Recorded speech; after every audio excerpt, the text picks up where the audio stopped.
ពងស្រឡាញ់គ្នាសក់សក់បាយជាគាត់ចង់ដើរចេញពីយើងទាំងដែលយើងនៅស្រឡាញ់នេះជាសម្រាប់បងប្អូនណាបើមិនជាបងប្អូនសួរខ្ញុំថាតើត្រូវធ្វើដូចម្ដេចខ្ញុំគិតថាគួរតែដើរចេញហើយបើកចិត្តឲ្យទៅលាយឲ្យគាត់ដើរចេញពីយើងព្រោះគាត់នៅជាមួយយើងអត់មានក្តីសុខទេបានគាត់ដើរចេញហើយមិនចាប់បាញ់មានហេតុផលអីច្រើនសួរគាត់ថាហេតុអីបានជាអ្នកគេដើរចេញពីអ្នកទាំងអស់គ្នាឬក៏គេដើរចេញពីយើងមកពីគេអស់ចិត្តស្រឡាញ់យើងមកពីគេនៅជាមួយយើងអត់មានក្តីសុខយើងត្រូវបើកចិត្តឲ្យទៅលាយឲ្យគេដើរចេញពីយើងបើសិនជាគេដើរចេញពីយើងហើយគេមានក្តីសុខគួរតែឲ្យគេទៅតាមបាច់ចាំខត់ទេមនុស្សអស់ចិត្តមនុស្សចង់ដើរចេញពីយើងណាបងប្អូនទោះបីជាយើងធ្វើកាយវិការគឺបីជាយើងល្អមិនក៏ដោយតែគេអស់ចិត្តគេចង់ចេញពីយើងហើយគេនឹងរកវិធីចេញឲ្យបានគេរលេះគ្រប់យ៉ាងដើម្បីចេញពីយើងឲ្យបានស្នេហាมันអាចយកអីទៅទិញបានទេបើសិនជាយើងប្រើលុយទៅទិញបានត្រឹមតែការសប្បាយត្រឹមតែការរួមភេទត្រឹមតែការកំដរអារម្មណ៍តែប៉ុណ្ណោះ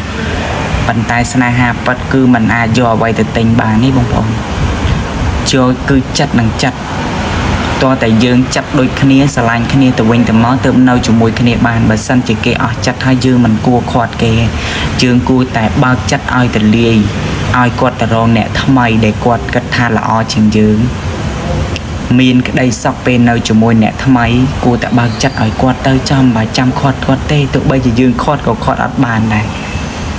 មនុស្សអស់ចិត្តមិនអាចខាត់បានទេ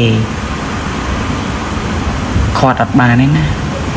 បើកចិត្តឲ្យទៅលាយឲ្យគាត់ដើរជាជំរឿសរបស់គាត់ឲ្យគាត់រើសរវាងគេហើយនឹងយើងហើយមិនបាច់ចាំសួរចម្លើយហេតុអីក៏អ្នកឯងដើរចេញពីខ្ញុំហេតុអីដើរខ្ញុំចេញពីខ្ញុំទៅអីខ្ញុំល្អណាស់នៅជាមួយខ្ញុំទៅអ្នកទាំងអស់គ្នាប្រើភាសាហ្នឹងគឺកាន់តែថោកលើសដើមមកពីគាត់ឃើញថាយើងមិនល្អគាត់មើលមកយើងលែងល្អហើយបានគាត់ដើរចេញអត់ដូចពីដំបូងដែលគាត់ឃើញថាយើងជាមនុស្សល្អហើយណាគាត់ចូលមកគឺគាត់មានសម្លឹងមើលឃើញអីមួយដែលគាត់អត់ដឹងនៅជាមួយគ្នាយូរនៅពេលដែលគាត់ដឹងហើយគាត់អស់ចិត្តគឺគាត់នឹងដើរចេញដោយគ្មានហេតុផលហើយយើងធ្វើបែបម៉េចយើងខាត់បែបម៉េចមិនចាំបាច់ខាត់ទេដោះលែងទៅមិនចាំបាច់ខាត់ទេខាត់ក៏ខាត់អត់បានដែរពួកឯងមនុស្សចង់ចេញឯណោះមិនបាច់ចាំខាត់ទេ stop ហាមខាត់មុខមាត់សាច់ឈាមស្អាតប៉ុណ្ណឹងដែរសុខចិត្តនៅជាមួយមនុស្សក្បត់សុខចិត្តនៅជាមួយមនុស្សគីបោកគិតអីអ្នកទាំងអស់គ្នា